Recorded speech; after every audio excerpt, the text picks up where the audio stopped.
Welcome to Samba Samba. Enjoy the video. You start by confirming prerequisites. Roblox Studio is updated, API access is enabled, and you have item ID and place ID ready. Next, open the experience where the price check runs and load the module that handles pricing. Once loaded, inspect the current call that fetches price data. Make sure it uses the correct endpoint and key.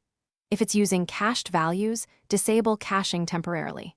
This ensures you begin with a clean, live data path to diagnose dynamic pricing. Now focus on the core logic. Trace remote event and remote function flows between server and client and identify where stale values appear. Check request parameters, item ID, currency type, and user scope, because mismatches return wrong prices. Replace any blocking synchronous calls with asynchronous patterns and add try-catch or p-call handlers. Once done, ensure responses include timestamps or version tags so you can validate freshness, and log both request and response payloads. Finish by running integrated tests. Simulate several users and clear caches to confirm the dynamic price updates propagate correctly.